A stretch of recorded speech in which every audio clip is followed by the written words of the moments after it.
Assalamu alaikum viewers. Welcome to the episode number 10 of ISO 9001 2015 series. In this episode, we will be discussing about clause 4.4, which is quality management system and its processes. As I told you earlier, that this is the heart of ISO 9001 2015 standard and the most important clause among all the other clauses. Most of the organizations they don't realize the importance of this clause, and most of the management systems they fail because of lack of understanding and lack of effective implementation of this particular clause. So we will try to understand what exactly clause 4.4 wants from us and how we can interpret it correctly and how we can implement an effective quality management system within our organization.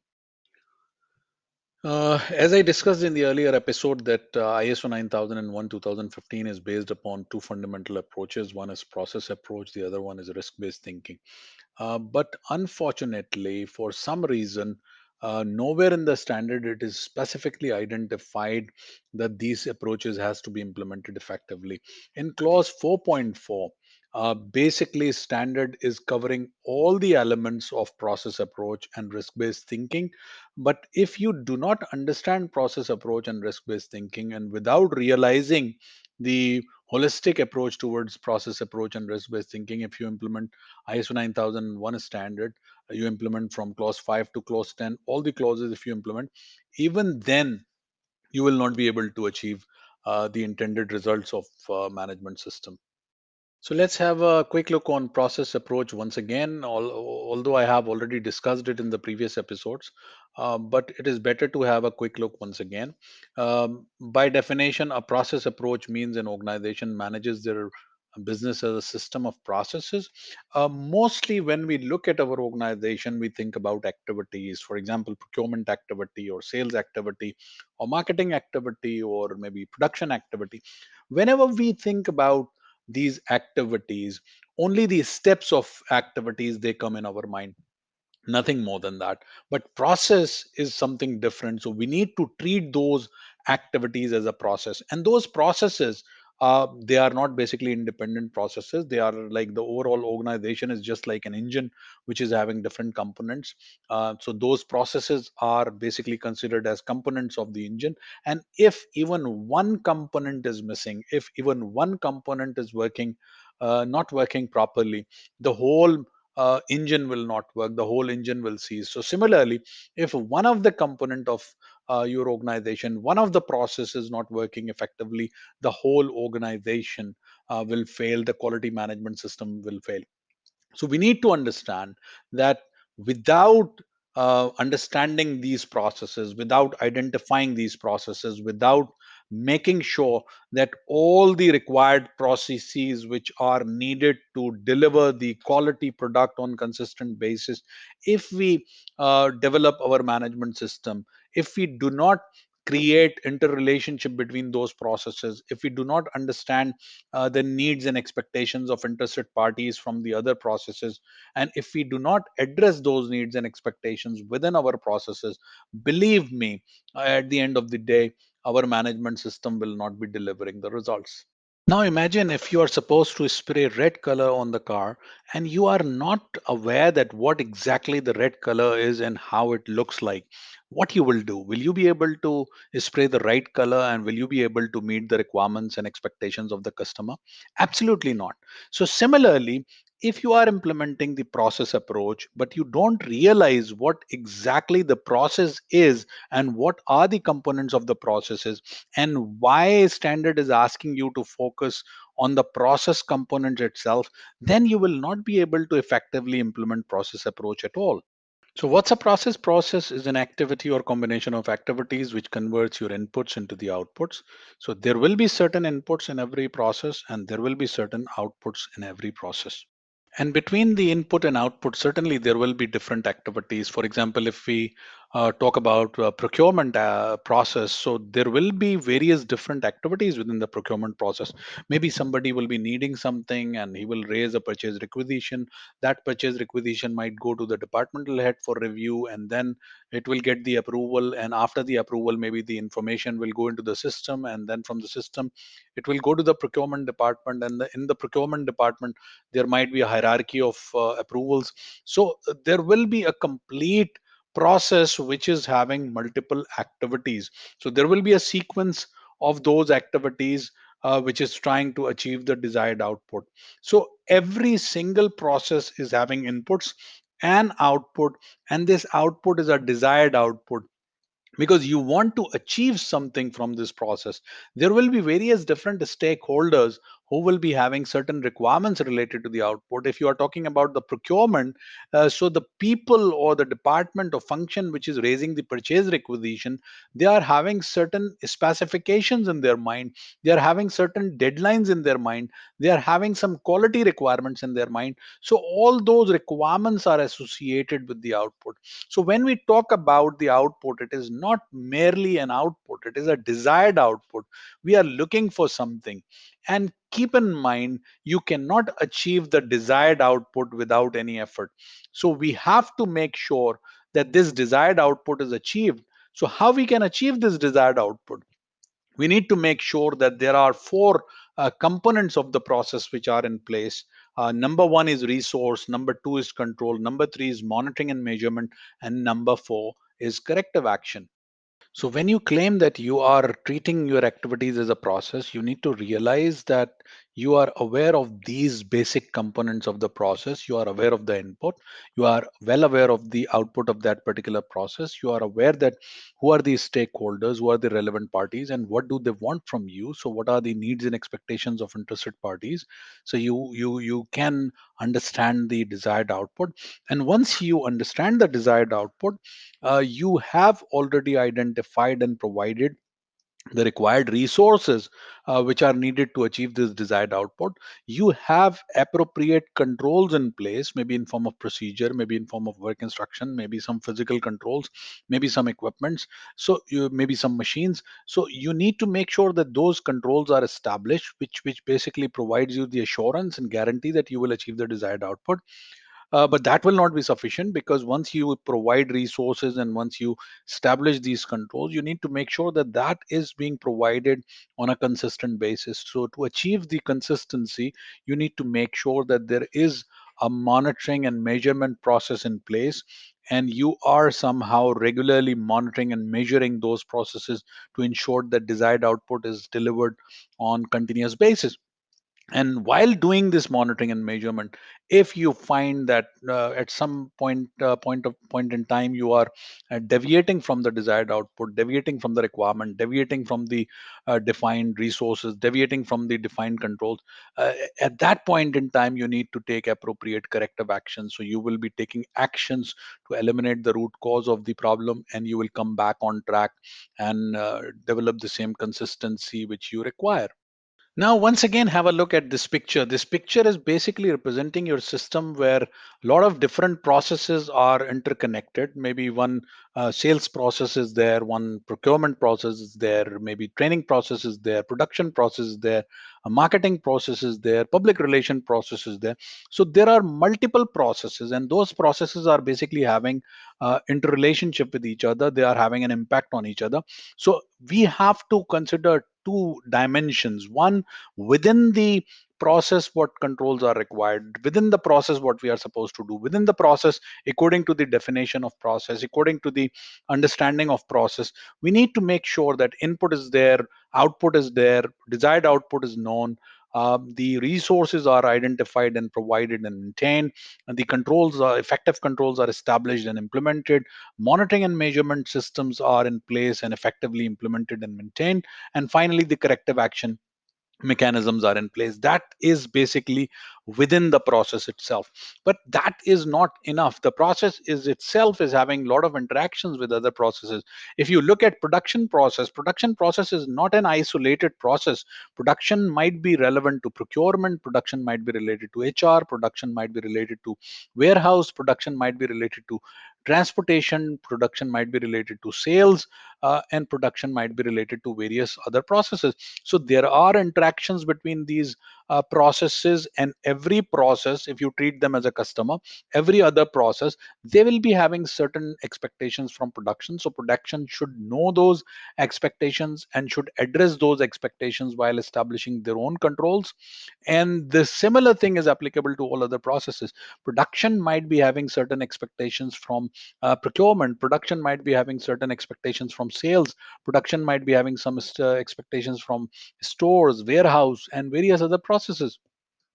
So all these processes, they need to make sure that within the process the components are complete, and outside the process the interactions are complete, and controls, resources, monitoring and measurement, and corrective action systems, they are basically addressing these interactions as well. As far as risk-based thinking is concerned, as I told you earlier, that this is the new concept in ISO 9001. It was there before in ISO 14000 or ISO 22301 or ISO 45001 or other risk-based management systems. But as far as the quality management system is concerned, it was completely based upon process approach, as we discussed earlier. But this time in year 2015, ISO 9000 also included the risk-based thinking. And risk-based thinking, it's a very simple concept that you should make sure that you are realizing the risk, you are identifying the risk, and you are addressing the risk. When you talk about addressing the risk, you need to understand that what sort of actions you need to take to either eliminate the risk completely or reduce the risk up to a level which becomes acceptable to you. Rest of the components are exactly similar to process approach. In process approach, you require resources for different processes. Here in the risk based thinking, you require appropriate resources to address those risks. If you want to eliminate something, you might be requiring resource. If you want to bring those risks down up to an acceptable level, definitely you will be requiring resources. Similarly, like process approach is requiring controls, risk based thinking is also requiring controls. So you establish controls to either completely eliminate the risk or bring the risk level down up to a level which becomes acceptable to you. And similarly, as in monitoring and measurement is required in risk process approach, monitoring and measurement is required in risk based thinking as well, because whatever monitor, whatever controls you will establish, maybe in form of procedure, maybe in form of indicators, KPIs, work instructions, or any such things, you need to make sure that regular monitoring and measurement is done, so you can achieve the consistency in your desired output. And similarly, like in process approach, you require the corrective action. In the risk based thinking also, you require the approach of taking actions against the identified deviations, so you can come back on track. So similar, a lot of similarities between risk based thinking and process approach, which can be clubbed together, and they are basically clubbed together in clause 4.4. And now we will see what clause 4.4 says and how it is related to process approach and risk based thinking. So let's read clause 4.4 together, which is quality management system and its processes. The clause says that the organization shall establish, implement, maintain, and continually improve a quality management system, including the processes needed and their interaction in accordance with the requirements of this particular international standard, which is ISO 9001. So there are multiple things. Number one, you have to establish a management system. Number two, you have to implement the management system. If something is documented but not implemented on ground, that is not what ISO is expecting from you. Once you implement it, you need to make sure that there is consistency in that implementation. So you need to make sure that you are maintaining the management system. And finally, once you effectively implement and maintain the management system, you need to make sure that that management system is continually improving. So every time, whenever you have an opportunity for improvement, you are improving. So you are having systems to identify deficiencies, gaps, weaknesses, and you are having systems to set improvement targets as well. In the next part, clause 4.4 is talking about identification of processes and their interactions, because that is one of the basic requirements of process approach. This is the first step of going towards the process approach, that you identify the processes which are needed for quality management system. So you remember that we discussed about the combination of processes which basically creates an organization. Organization is basically relying on various different processes, and these processes are acting like different components of an engine. So all those processes which are needed, if one of them is missing, that will create a hurdle within the quality management system. So this is the first step towards the process approach standard is taking, and saying that the organization shall determine the processes needed for quality management system and their application throughout the organization. So whether it is procurement process, whether it is quality process, whether it is production, sales, marketing, PR, HR, IT, anything, anything which you think that it is necessary to produce quality and service on consistent basis, if you think that process is necessary, you have to identify it within the quality management system. Now, this part of clause 4.4 is quite interesting. It says that the organization shall determine the inputs and outputs expected from these processes, determine the sequence and interaction of these processes, determine and apply the criteria and methods needed to ensure that the effective operations and controls of these processes, determine the resources needed for these processes and ensure their availability, assign responsibilities and authorities for these processes, address risk and opportunities, evaluate these processes and implement any changes needed to ensure that these processes achieve their intended results, improve, this is the last point, improve the processes and the quality management system itself. So if you look at the whole clause 4.4, you will realize that although standard is not using the word process approach itself, or a standard is not using the word risk based thinking itself, but all the components which are defined in this clause 4.4, they are basically taken from the process approach and risk based thinking. So we need to realize that expectation from the standard is that we have to effectively implement process approach and risk based thinking within our organization. That's the reason this particular clause talks about identification of processes and their interactions. It talks about identification of risk. It talks about provision of resources. It talks about establishment of controls for achieving the process output and to avoid the applicable risk. Similarly, it talks about monitoring and measurement, and it talks about corrective actions. So all those components which are part of process approach and risk based thinking, they are basically required in this particular clause.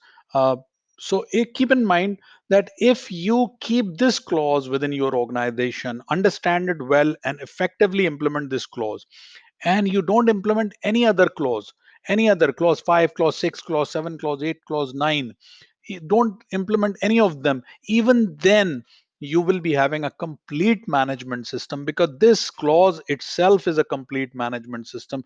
It doesn't require support from any other clause.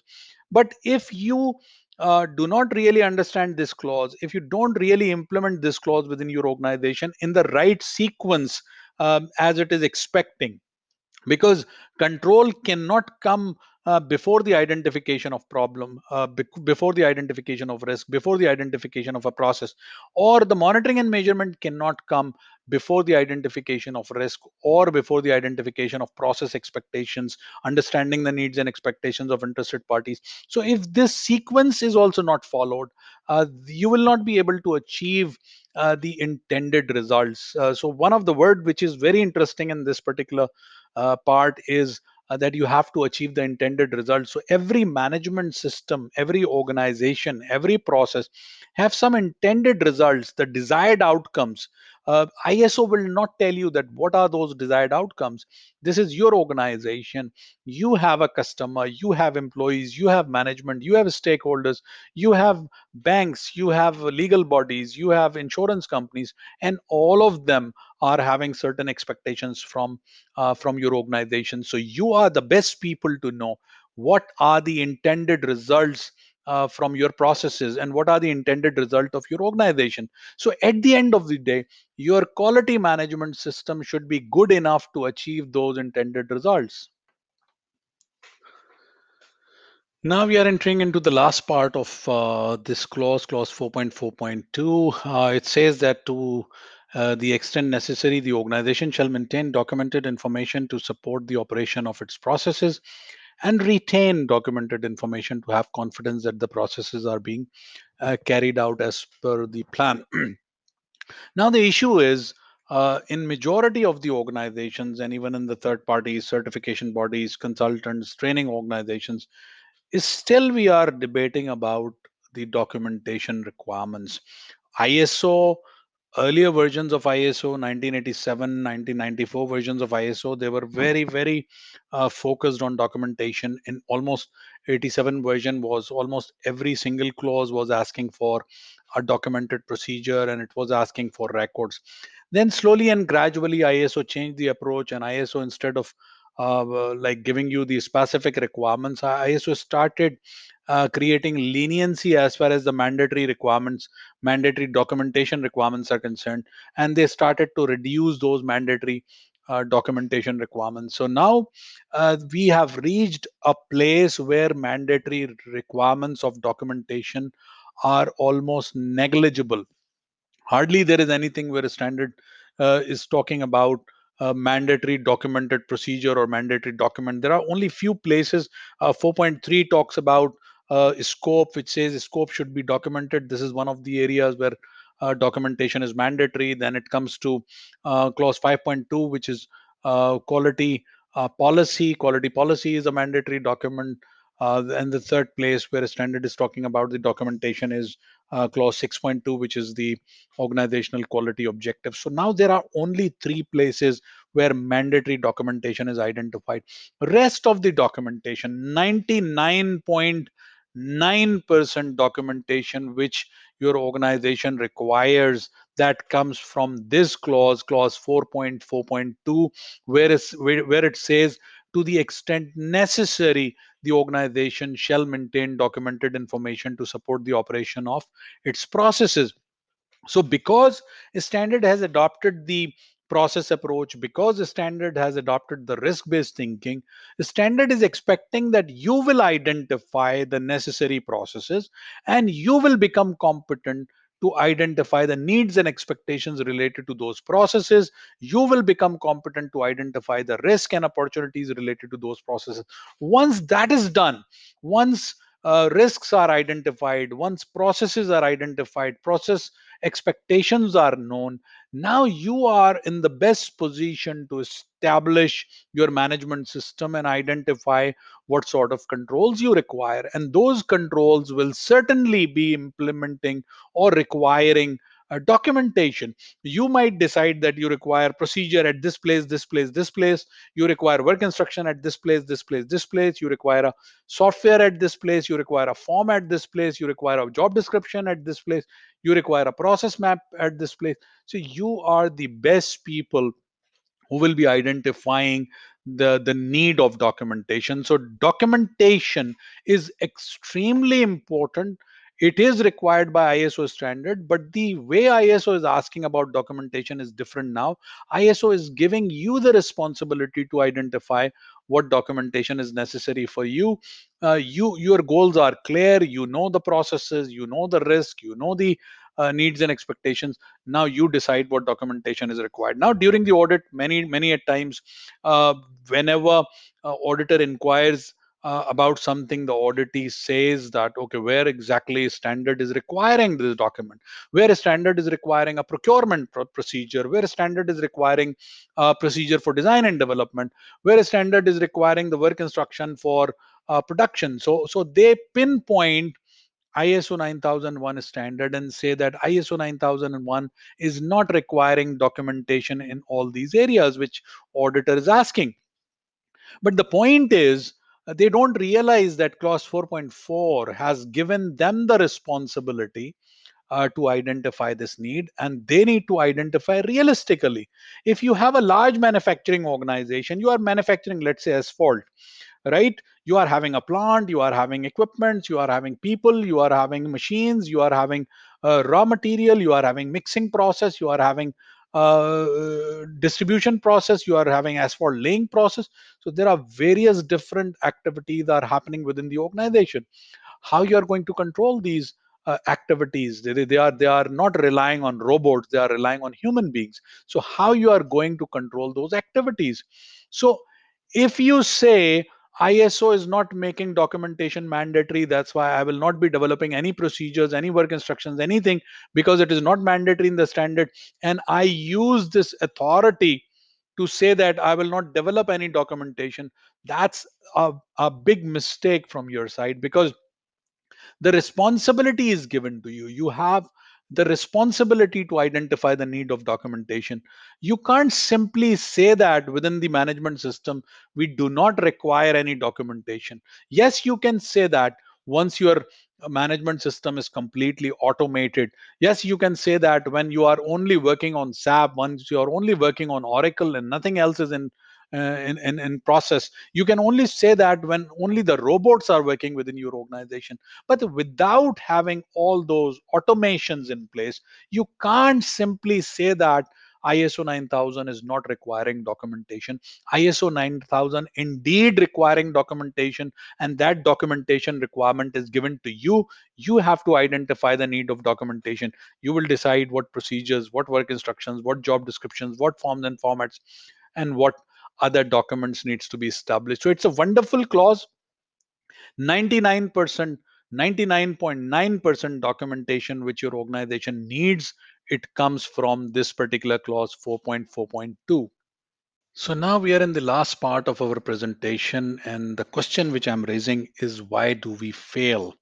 The first thing is that, first of all, we should realize whether we are failing or we are not failing. When we develop the quality management system, when we implement the quality management system in our organization, are we successful or we are a failure? Unfortunately, most of the people, they don't realize that we are failing in quality management system. They don't realize that quality management system is not achieving the intended results which we should be achieving.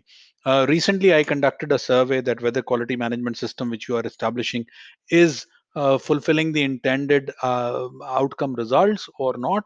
And most of the people, over 70% people, they said that yes, quality management system is fulfilling the purpose. The issue is, most of us, we don't realize what is the intended purpose of quality management system.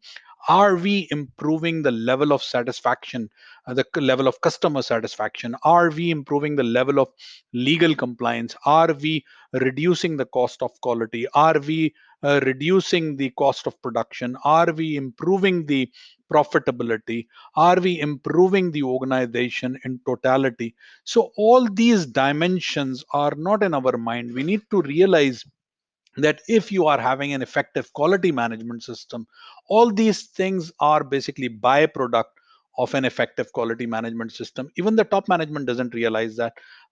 We need to realize, if you implement an effective quality management system, your cost will go down and your profitability will go up, your customer satisfaction will go up, and your returns will go down, and your market reputation will go up. So you need to make sure that you implement an effective quality management system. Most of the organizations, they are failing in implementing effective quality management system. They are not implementing effective quality management system. And why they are failing in implementing effective quality management system, I have my thoughts on that, and I will be sharing it with you right now. I personally believe that we are failing in implementing quality management system in those four areas. Number one is clause 4.1, understanding the organization and its context. 4.2, understanding the needs and expectations of interested parties. Determining the scope of quality management system. And finally, quality management system and its processes. Determining the scope, I can leave it. That's not something which is really affecting the performance, but at least these three clauses, 4.1, 4.2, and 4.4, these are the areas where we are failing. And we are not failing in clause 5. We are not failing because of clause 6. We are not failing because of clause 7. We are not failing because of clause 8, 9, or 10. We fail at the beginning. Why we fail at the beginning? Because the standard is talking about two fundamental approaches: process approach and a risk based thinking. Both approaches are wonderful approaches, and they can produce wonderful results if you implement them effectively. But some prerequisites are there. If you want to implement these resources, if these approaches effectively, there are certain prerequisites. If you do not provide those prerequisites, you will not be able to effectively implement the system at all. First of all, the very first thing which is very important is selection of the right people. If you do not select the right people for the development of quality management system, do not expect that your quality management system will be produced as per the expectation, or your quality management system will be producing results. You are selecting an external party, an external consultant, and you are giving a turnkey project to the external party. You are not participating in anything. The external party, doesn't matter how qualified they are, maybe they are PhDs in the field of quality, in the field of total quality, in the field of maybe Six Sigma or process management, but they are not able to understand your organization. They don't have knowledge of your organization. So the clause 4.1 will be breached when you select the wrong people. You do not have the people who have to develop the quality management system. They do not know the organization, and they do not know the context of the organization.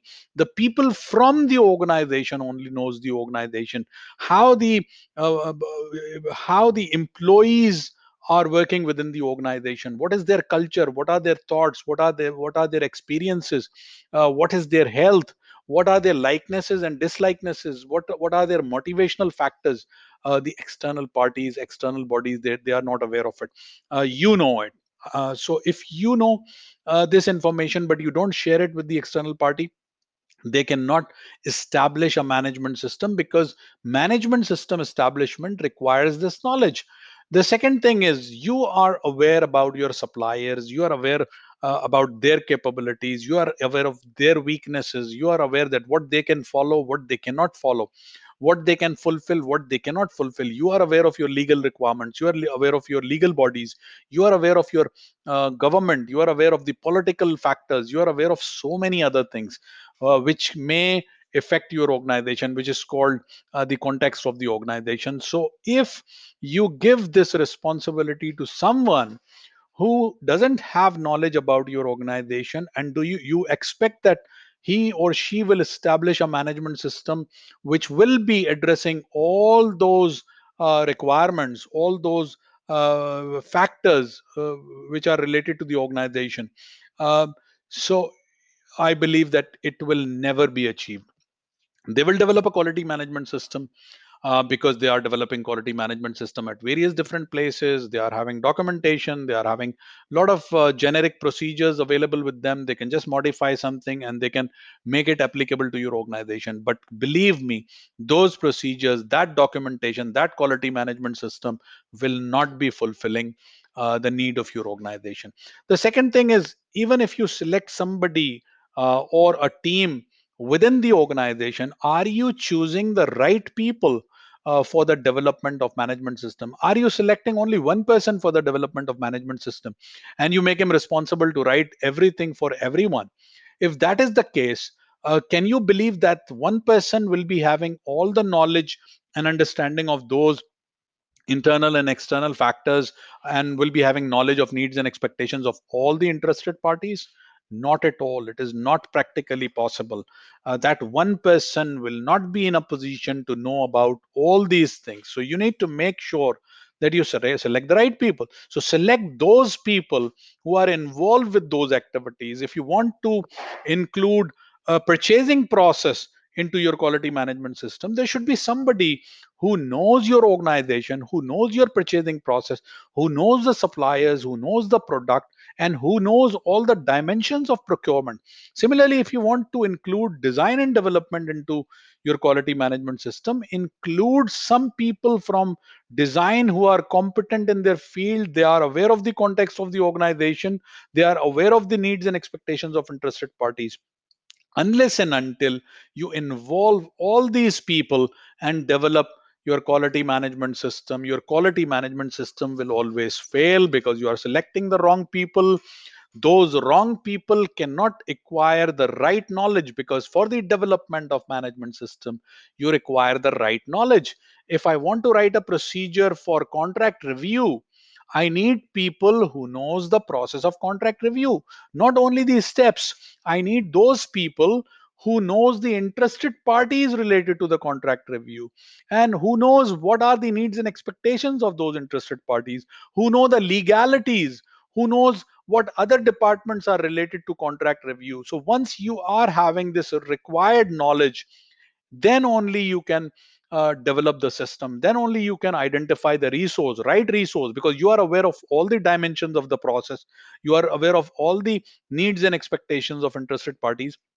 So you are in a position to identify and provide the right resource. You are in a position to develop the controls. You are in a position to develop the work instructions, procedures, job descriptions, everything, because you are aware of the context, you know the organization, you know the process, you know the needs and expectations from this particular process. And to achieve those needs and expectations, you are in the best position to develop the controls. Similarly, you are aware of the risk and opportunities associated with this particular process, and you can address those risk and opportunities while developing the quality management system.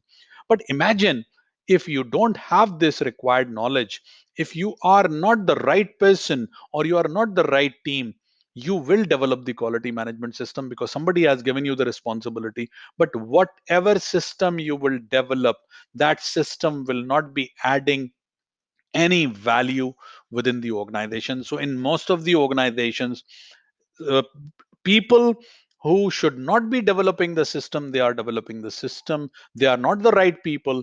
Top management is not fulfilling their role by selecting the right people for the right job, and as a result, the people who are not right people for this job, they cannot acquire the required knowledge because they are not knowledgeable at the first place. Their basic primary criteria is not fulfilled. Secondly, they don't know the people who can have the right knowledge. They don't acquire the right knowledge from all those people. As a result, whatever management system they develop, that management system doesn't fulfill the expectation, or it doesn't add any value. When it comes to implementation, maintenance, and continual improvement, believe me, if your first three steps are right, then your management system will be on auto mode, and you will be able to effectively maintain it.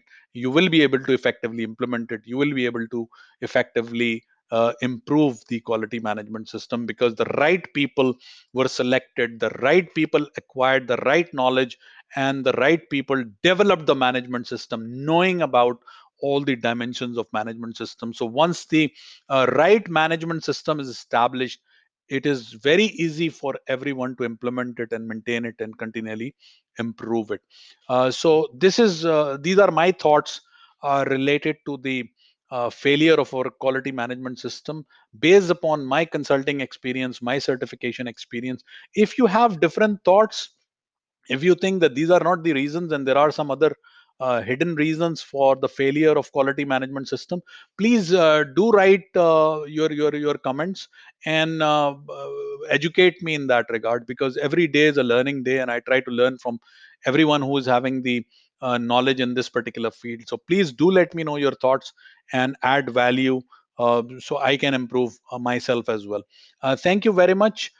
This was the most important clause, clause 4.4, which we discussed. Please understand it correctly. If you have any doubts, please raise questions, write comments in the write your questions in the comments below, and I will try my level best to answer those queries and questions.